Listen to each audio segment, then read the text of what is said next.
Every time I'm trying to build up a combiner and I have to get multiple parts for it, I feel like I'm Thanos collecting the stones for the gauntlet. One to go. Hello everyone, it is Briximus Prime, back for another Transformers Legacy action figure review, and today we're going to be reviewing the Transformers Legacy Stunticon Deadend. And yeah, let's just get right on into it by starting with that packaging. And starting off that packaging right up front, I love the artwork. It says Deadend, Legacy. It's got his nice artwork right there. I've always appreciated Deadend's face and how it looks. And then it says Transformers, Takara, Authentic Transformers! Here on the back of the box, some product shots and 15 steps and all this stuff. And there's a barcode right there to scan.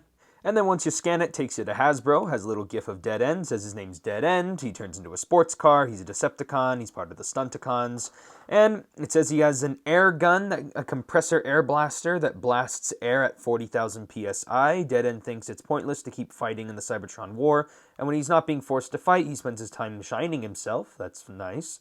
Skills, his strength is a 7, his intelligence is a 6, his speed is a 7, and firepower 5. Not bad. So anyway, that is basically it for the packaging.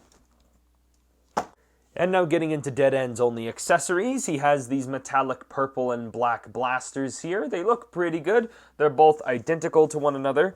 They've got little 5mm pegs all over them, and they're sculpted pretty well, and they are blast effect compatible, and honestly, I don't really got much to say about both of these, but there is some weapon storage. You can store his weapons on the back of his forearms, but at that point, you might as well just put them in his hands.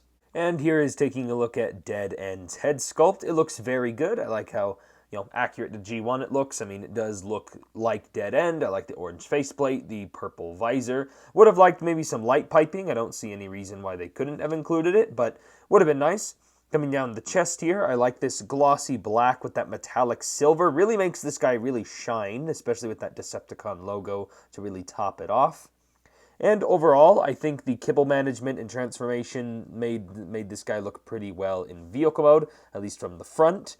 And all the classic mechanical detail of all these little panel lines and everything is all present on the figure, just like the rest of the Legacy toy line. I do feel like his waist is a little bit too slim, but sadly, he is also a little bit chunky in the legs. I'm fine with the backpack. I just really wish that these legs had somehow managed to find a way to compress them in more. Maybe have a hinge joint where these things could somehow split and move all over the place. Maybe add a little bit of that mass into his complete stumps of feet. Overall, I think this guy just looks fine. I mean, he does look like Deadend. Also, I probably should have mentioned it more in the vehicle mode, but I did want to mention that this line right here, this golden silver line right here, isn't just a tampoed on decal, it's actually molded into the figure. Just wanted to mention that is something cool that I thought was a cool attention to detail from Hasbro. Going over Deadend's articulation, overall, I think it's pretty fine. His head can swivel from side to side. He can't look up or down. That's really it for the head. Shoulders can rotate a full 360. This little tire here can shift around, can move outward that far. He does get a bicep swivel, 90 degrees of bend at the elbow, or just slightly under, I think. And then he doesn't get any wrist swivel or anything. He does get a waist swivel. His hips can kick forward that far. They can kick back that far. They can move outward that far. He does get a thigh swivel. Bend at the knee, but it's under 90 degrees because the calves kind of get in the way of the whole knee articulation thing, and it does get a little bit annoying. And then he does get ankle pivot right there, and it can hinge forward and back. That is not a foot. That is a stump. And now as we transfer into the size comparisons, I did want to show off Deadend compared next to the Combiner Wars version. And oh my gosh, have we come a long way. I do feel like their kibble management is roughly about the same. It's just this one just looks that little bit better, where this guy just looks a little bit more clunky. Plus, this guy actually has somewhat of a foot, where this guy just had a literal stump. And then for Stunticon comparisons, here he is with his previous Stunticon figure that I took a look at. One of his crewmates, the Decepticon Wild Rider. Here he is with his crewmate Dragstrip. And then here he is with the team leader, the big boss of the whole group, Motormaster. Be sure to check out any of those reviews if you missed out on them. Are you flipping kidding me right now? He's mastered motors, but he clearly hasn't mastered standing up. Anyway, let's just get into transformation.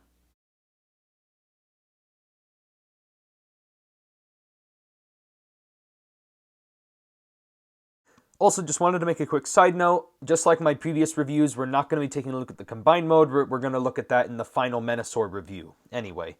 And here is Deadend in his vehicle mode. And to my knowledge, I believe he turns into a Porsche?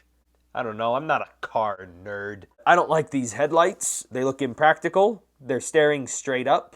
They don't point forward. What is the point of those? But overall, I love the whole vehicle here. It's nice, it's smooth, it's sleek. I like the stripe right here. Again, that is a molded detail, not a printed on decal. And I appreciate the glossy black, the gunmetal gray here in the rims. The kibble is actually very minimal. And overall, I honestly have barely anything to say about the vehicle other than that it's just a really cool and good looking car. He does also feature some very nice little weapon storage on the back, and that actually looks really good. It doesn't look too tacked on like some weapon storage who just didn't even try. And this car does roll pretty well into the size comparisons.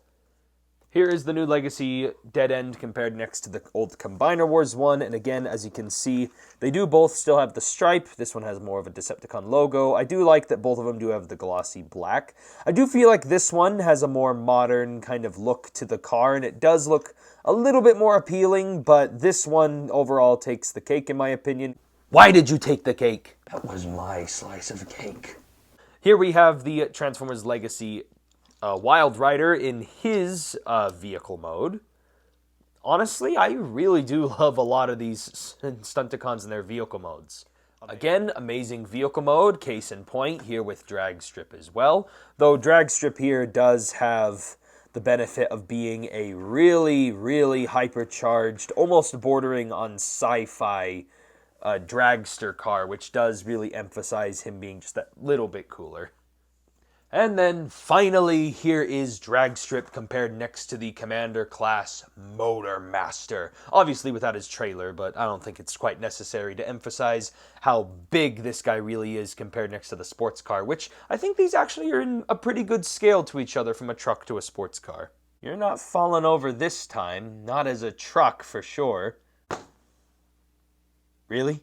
And that is basically it for my review on Legacy Deadend. Honestly, he's a really solid figure when you compare him to his other deluxe class, his other deluxe class Stunticons. He's actually really, really well done. I just really don't like how he has the calves because I did have issues with Wild Rider, but honestly, a lot of the issues with Wild Rider I could forgive. This guy, there's not really a workaround, and so honestly, he's my favorite. He's one of my favorite of the Stunticons, but he also is like not my favorite in terms of his actual figure and its quality. So honestly, if I had to give this figure a rating, I'm kind of leaning toward the 7 out of 10, maybe even a 6.